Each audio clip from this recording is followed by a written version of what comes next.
Hello बच्चों, welcome to our YouTube channel Deep Sagar tutorials. आज हम लोग महाराष्ट्र बोर्ड 12th स्टैंडर्ड का इकोनॉमिक्स का थर्ड लेसन, थर्ड ए, जो कि ए और बी में बटा हुआ है, हम लोग थर्ड ए करने जा रहे हैं। उस लेसन का नाम है डिमांड एनालिसिस। बच्चों, मैं आपको बता दूं कि ये डिमांड एनालिसिस बोर्ड के हिसाब से बहुत इंपॉर्टेंट टॉपिक है, बहुत इंपॉर्टेंट लेसन है। वैसे बोर्ड एग्जाम में इसमें से 8 मार्क्स के कंपलसरी क्वेश्चन पूछे जाते हैं। वैसे ऑप्शन के साथ में 12 मार्क्स के लिए आता है, तो ये समझा जा सकता है कितना इंपॉर्टेंट है लेसन।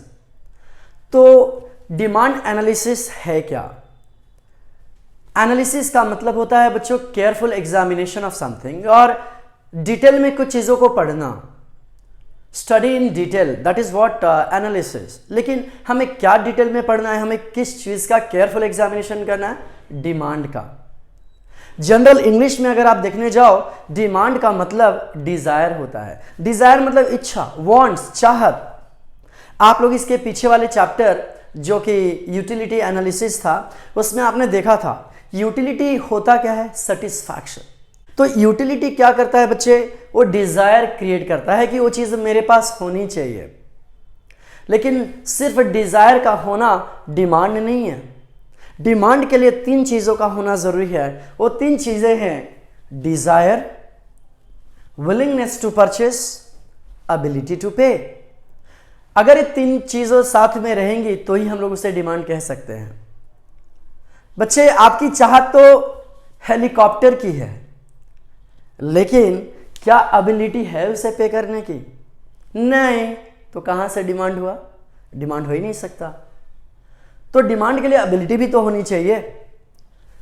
अब आपकी डिजायर है कि भाई बाइक हो मेरे पास, आपके पापा की खरीदने की ताकत भी है, लेकिन वो खरीदना नहीं चाहते।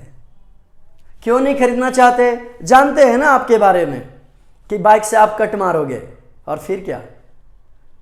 जब बाइक से कट मारेंगे तो क्या होगा? एक्सीडेंट होगा, और एक्सीडेंट होगा तो क्या होगा? खब्बा खब्बा होगा, बॉडी के पार्ट का खब्बा खब्बा हो जाएगा। इसलिए वो खरीदना नहीं चाहते, भले ही उनकी एबिलिटी है। तो क्या हम इसे डिमांड कह सकते हैं? नहीं। तो डिमांड के लिए इन तीनों चीज़ों का होना ज़रूरी है, और वो 3 चीज़ हैं डिज़ायर, विलिंगनेस टू परचेस और एबिलिटी टू पे। अब हम लोग देखते हैं कि डिमांड का डेफिनेशन क्या है। तो बेनहम कहते हैं, बेनहम क्या कहते हैं ज़रा देखिएगा कि according to Benham the demand for anything at a given price is the amount of it which will be bought per unit of time at that price. कहते हैं डिमांड वो चीज़ होती है जो उस पर्टिकुलर टाइम में, उस पर्टिकुलर प्राइस में कोई प्रोडक्ट को खरीदा जाता है। बेनहम कहते हैं कि डिमांड वो चीज़ होती है जो पर्टिकुलर टाइम में, पर्टिकुलर प्राइस पे प्रोडक्ट को खरीदा जाए, दैट इज कॉल्ड डिमांड। तो इनके हिसाब से अगर देखें डेफिनेशन ऑफ डिमांड की बात करें, तो इस डेफिनेशन के हिसाब से मैं कह सकता हूँ, या हम कह सकते हैं कि demand is a relative concept. Demand कैसा कंसेप्ट है बच्चों? Demand is relative concept. Demand एक रिलेटिव कंसेप्ट है, और वो किससे रिलेटेड है? Demand is relative concept and this demand is related to price and time। आप देख रहे हो डिमांड जो है प्राइस और टाइम से रिलेटेड है। Demand is related to price and time. Simple सी बात है भाई कि अगर प्राइस राइज होगा तो डिमांड फॉल होगा, और प्राइस फॉल होगा तो डिमांड क्या होगा? राइज होगा। सो आप यहां पे देख सकते हो कि प्राइस और डिमांड में इनवर्स रिलेशनशिप है, और अलग अलग टाइम पे प्रोडक्ट का डिमांड भी अलग अलग होता है। तो हमें कह सकते हैं कि डिमांड एक रिलेटिव कॉन्सेप्ट है, और वो किससे रिलेटेड है? प्राइस एंड टाइप से। तो बच्चे, जब हम लोग इस डिमांड पार्ट को कवर करेंगे तो क्या लिखेंगे कि in general English the meaning of demand is desire. Desire means to have something, but in economics the demand is equal to desire plus willingness to purchase and ability to pay. So according to Benham, the demand for anything at a given price is the amount of it which is bought at particular time and at particular price. So it means that demand जो है relative concept हो गया और demand किससे related हो गया? price and time से. हमने ये भी देखा कि there is the inverse relationship between price and demand. बच्चों इन चीज़ों को अब हम लोग डिमांड शेड्यूल के जरिए समझने की कोशिश करेंगे. डिमांड शेड्यूल होता क्या है? Demand schedule is the tabular representation of price and the quantity demanded. Particular price पर कितनी क्वांटिटी डिमांड हो रही है, that is called as demand schedule. तो डिमांड शेड्यूल एकदम ध्यान में रखिएगा. शेड्यूल का मतलब होता है tabular representation. If anything is represented in the table is called schedule. तो यहाँ पे डिमांड को रिप्रेजेंट किया जा रहा है टेबल में, इसके लिए इसे हम लोग क्या कहेंगे? Demand schedule. अब हम लोग दो कंसेप्ट को समझने वाले हैं.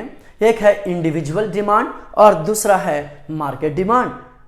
तो इंडिविजुअल डिमांड क्या होता है? नाम से ही पता चल रहा है. When the demand is made by single person is called individual demand, and when the demand is made by more than one person will be called as market demand. और डिमांड में हम लोग कंज्यूमर को ध्यान देते हैं. Consumer के नजरिए से हम लोग देखते हैं डिमांड में. तो जब डिमांड कोई एक सिंगल कंज्यूमर कर रहा है किसी प्रोडक्ट का, तो उसे हम लोग क्या कहेंगे? Individual demand. और जब मोर देन वन कंज्यूमर है, टू और मोर देन टू कंज्यूमर्स है, तो क्या कहलाएगा? Market demand. तो इस इंडिविजुअल डिमांड को हम लोग शेड्यूल और ग्राफ के जरिए या इंडिविजुअल डिमांड कर्व के जरिए हम लोग समझने की कोशिश करेंगे. तो बच्चों हम लोग स्टार्ट करते हैं इंडिविजुअल डिमांड शेड्यूल और इंडिविजुअल डिमांड. तो individual demand is the quantity demanded by a consumer eight a given price during a given period of time. तो यहाँ पे हम लोग सिंगल कंज्यूमर की बात करते हैं. अब इस इंडिविजुअल डिमांड को हम लोग शेड्यूल के जरिए रिप्रेजेंट कर सकते हैं. आप देख सकते हो कि मैंने एक टेबल ड्रॉ किया है, शेड्यूल है, और दो कॉलम है. फर्स्ट वाले कॉलम में मैंने लिखा है प्राइस ऑफ कमोडिटी. वो कमोडिटी एक्स है जो कि रुपीज़ में मैंने प्राइस को रिप्रेजेंट किया है, और जो क्वांटिटी डिमांडेड है कमोडिटी एक्स है उसको केजी में रिप्रेजेंट किया है. अब आप देख सकते हो कि यहाँ पे जब प्राइस 10 रुपीज़ है तो 1 kg का डिमांड हो रहा है. अब प्राइस कम हो रहा है, ध्यान दीजिएगा, अब प्राइस कम हो रहा है. तो 10 रुपीज़ से प्राइस कम हो गया, कितना हो गया? 8 रुपीज़. तो प्राइस कम होगा तो डिमांड बढ़ेगा. डिमांड कितना हो गया? 2 kg का. अब प्राइस वापस कम हो रहा है, तो प्राइस अगर कम होता है तो डिमांड बढ़ता है. तो कितना हो गया? 3 kg. प्राइस और कम हो रहा है, प्राइस और कम हो रहा है, तो डिमांड जो है और बढ़ेगा. इसको मैं थोड़ा सा एक्सटेंड कर देता हूँ. ओके. अब प्राइस 2 रुपीज़ कर दिया तो डिमांड और बढ़ जाएगा. तो बच्चे इस तरीके से अगर हम लोग देखें, डिमांड बढ़ के कितना हो गया? 5 kg. तो ये समझ में आ रहा है कि जैसे जैसे प्राइस फॉल हो रहा है, इंडिविजुअल डिमांड राइज हो रहा है. देख रहे हो आप कि 10 रुपीज़ प्राइस था तो 1 kg का डिमांड था, फिर 10 रुपीज़ से प्राइस कम होकर के 8 रुपीज़ हो गया, डिमांड देखिए राइज हुआ. तो as price decreases demand increases. मैं उल्टा भी कह सकता हूँ ना कि as price increases demand decreases. तो यहाँ पे हम लोग देख सकते हैं कि there is the inverse relationship between price and quantity demanded. आप देख सकते हैं प्राइस और डिमांड है इनवर्स रिलेशनशिप. क्यों भाई? यहाँ पे दो वेरिएबल है, एक वेरिएबल है प्राइस और दूसरा वेरिएबल है डिमांड. तो प्राइस में चेंजेस हो रहा है, प्राइस राइज हो रहा है, डिमांड फॉल हो रहा है. मतलब एक वेरिएबल बढ़ रहा है, दूसरा वेरिएबल कम हो रहा है. अगर ऐसा कुछ रिलेशन है, ऐसे रिलेशन को हम लोग इनवर्स रिलेशन कहते हैं बच्चों. अब इसी इंडिविजुअल डिमांड शेड्यूल को हम लोग कर्व में या ग्राफ के ज़रिए रिप्रेजेंट करेंगे। तो इंडिविजुअल डिमांड कर्व क्या होता है? इसी शेड्यूल का ग्राफिकल रिप्रेजेंटेशन। ये जो हम लोग टेबल देख रहे हैं टेबुलर रिप्रेजेंटेशन है, इस टेबुलर रिप्रेजेंटेशन को हम लोग ग्राफ में रिप्रेजेंट करेंगे, उसे हम लोग कहते हैं इंडिविजुअल डिमांड कर्व। अब हम लोग देखेंगे इंडिविजुअल डिमांड कर्व। तो इंडिविजुअल डिमांड कर्व क्या है बच्चा? Graphical representation of this individual demand schedule is called individual demand curve. तो ये जो टेबल में शेड्यूल जो रिप्रेजेंट किया है, इसी को मैं क्या करने जा रहा हूँ? ग्राफ में रिप्रेजेंट करने जा रहा हूँ। यही मेरा क्या कहलाएगा? Individual demand curve.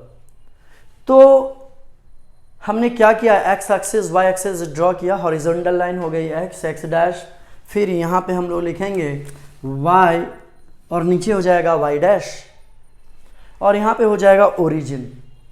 बच्चे वाई एक्सिस पे हम लोग क्या ले रहे हैं? प्राइस। तो ये जो है वाई एक्सिस जो है वहाँ पे मैं लिख रहा हूँ प्राइस, लेकिन ये जो प्राइस है मेरा वो किस में है? रुपीज़ में है, रुपीज़ में। फिर एक्स एक्सिस पे मैं क्या लेने वाला हूँ? Quantity demanded. एक्स एक्सिस पे मैं क्या लेने वाला हूँ? Quantity demanded.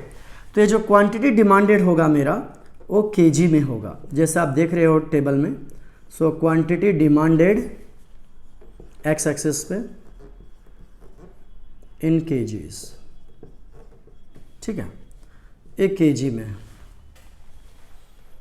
अब मैं पॉइंट को प्लॉट करता हूँ। आप क्या करोगे मालूम है? आपको अलग से ग्राफ नहीं मिलने वाला एग्जाम में। तो जो आपका नॉर्मल पेपर होगा, सप्लीमेंट होगा, उसी में आप 2-2 सेंटीमीटर के गैप पर पॉइंट लिखोगे। जैसे कि मैं एक्स एक्सिस की बात करूँ तो 2-2 सेंटीमीटर के डिफरेंस पे आप लिख लेना। जैसे कि मैं यहाँ पे लिख रहा हूँ 1 kg हो गया, यहाँ पे लिख रहा हूँ 2 kg, फिर यहाँ पे लिख रहा हूँ 3 kg, फिर यहाँ पे लिख रहा हूँ 4 kg और यहाँ पे हो जाएगा 5 kg। तो मैंने क्या किया? 2-2 सेंटीमीटर के डिफरेंस पर मैंने 1 2 3 4 5 इस तरीके से केजी लिख दिया। उसी तरीके से मैं वाई एक्सिस पे भी प्राइस को 2-2 सेंटीमीटर के गैप पे लिख दूंगा।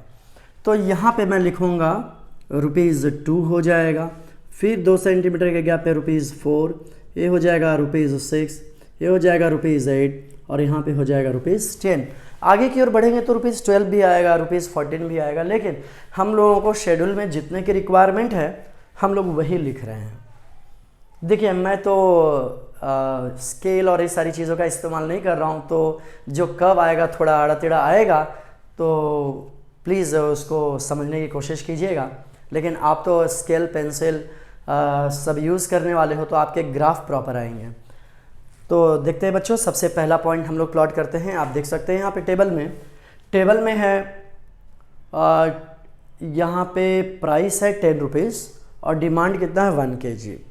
तो यहाँ पे ध्यान देना बच्चा, ये है 1 kg और ऊपर की ओर हम लोग बढ़ते हैं, ऊपर की ओर। ओके, मैं मान के चलता हूँ मेरा पॉइंट जो है थोड़ा सा नीचे ले लेता हूँ। ओके, ये मेरा एक पॉइंट आया, ठीक है। उसी तरीके से 2 रुपीज़ है। अगर आप शेड्यूल को देखिए, शेड्यूल को आप देखिए 8 रुपीज़ है और जब 8 रुपीज़ है तो डिमांड क्या हो रहा है? कम हो रहा है? नहीं। देखिए 10 रुपीज़ था तो डिमांड 1 kg का था, अब क्या हो रहा है? 8 रुपीज़, मतलब प्राइस फॉल हो रहा है। तो प्राइस फॉल हो रहा है तो क्या होगा? डिमांड राइज होगा। तो अब क्या हुआ? यहाँ पे 2 kg है, लेकिन 2 kg का डिमांड कब हो रहा है? जब प्राइस 8 रुपीज़ है। तो ये है प्राइस। मैं पॉइंट को प्लॉट करता हूँ यहाँ पे। ओके, ठीक है। सपोज कीजिए मेरा पॉइंट कुछ ऐसा मिल रहा है। उसी तरीके से क्वांटिटी और बढ़ गई है, लेकिन इसलिए बढ़ गई है कि प्राइस कम हो गया है। प्राइस 8 से कम होकर के 6 रुपीज़ हो गया है। तो मैं पॉइंट को इस तरीके से प्लॉट करता हूँ, ठीक है, यहाँ पे, ठीक है। अब उसी तरीके से प्राइस और कम हुआ, 4 रुपीज़ हो गया, तो डिमांड जो है और बढ़ जाएगा क्योंकि प्राइस फॉल हो रहा है। ओके, थोड़ा सा नीचे लिख देता हूँ। ओके, अब प्राइस और फॉल हुआ, ₹2 हो गया, तो डिमांड और कम हो जाएगा। प्राइस कम हुआ, प्राइस और फॉल हो रहा है, देख रहे हैं आप, ₹4 से ₹2 हो गया, तो डिमांड क्या होगा, राइज होगा, क्योंकि हम लोग जानते हैं कि वहाँ पे इन्वर्स रिलेशन है। किसके बीच में इन्वर्स रिलेशन है?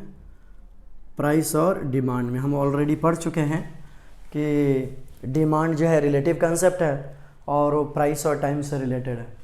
अब मैं क्या करूँगा, स्केल की मदद से, तो आप क्या करना, स्केल यूज़ करके इस तरीके से आपकी लाइन पास होगी, ये हर पॉइंट को टच करते हुए लाइन निकलेगी। तो ये जो लाइन निकला इसको मैं बोल दिया DD।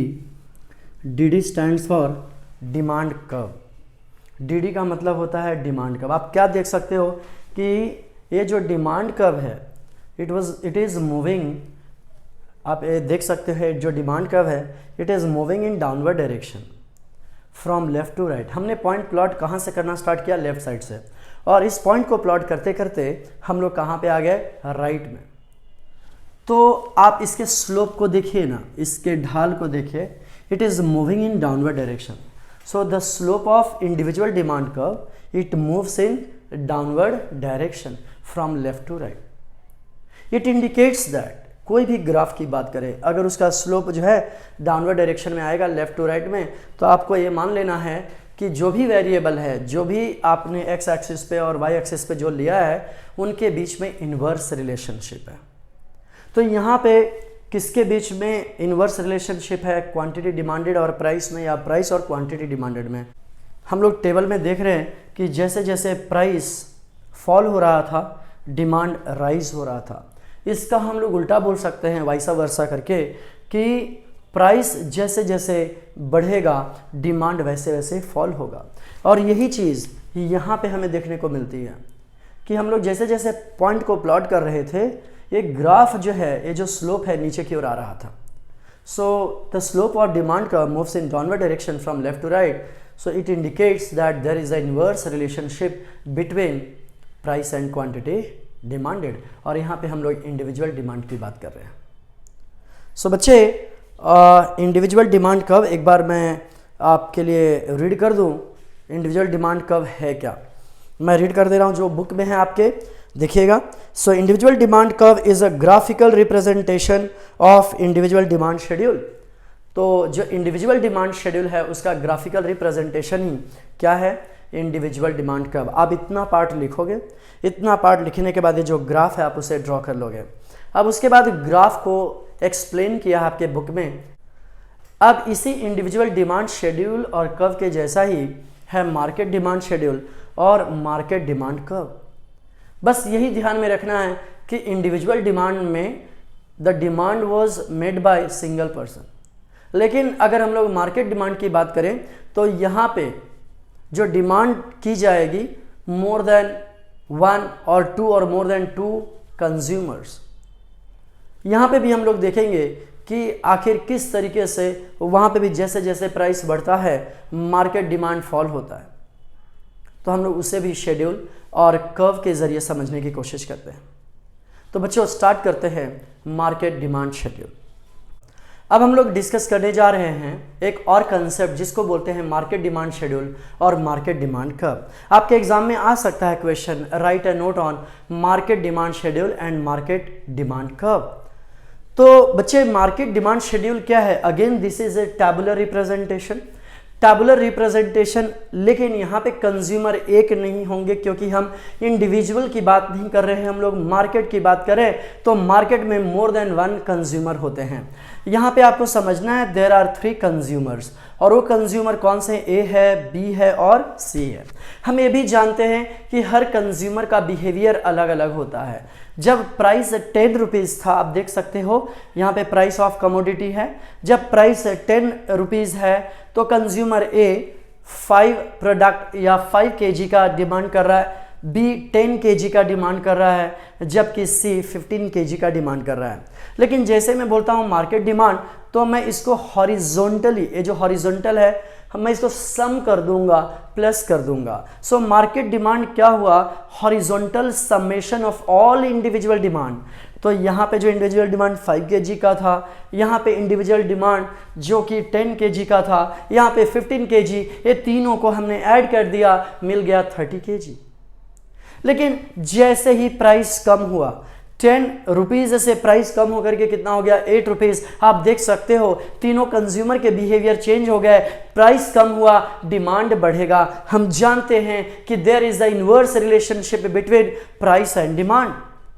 सो बच्चे, जैसे ही प्राइस 8 रुपीज़ हुआ, आप देख सकते हो जो कंज्यूमर ए 5 kg का डिमांड कर रहा था, अब 10 kg का डिमांड कर रहा है। बी जो 10 kg का डिमांड कर रहा था, अब वह 15 kg का डिमांड कर रहा है। जो सी 15 kg का डिमांड कर रहा था, अब वो 20 kg का डिमांड कर रहा है।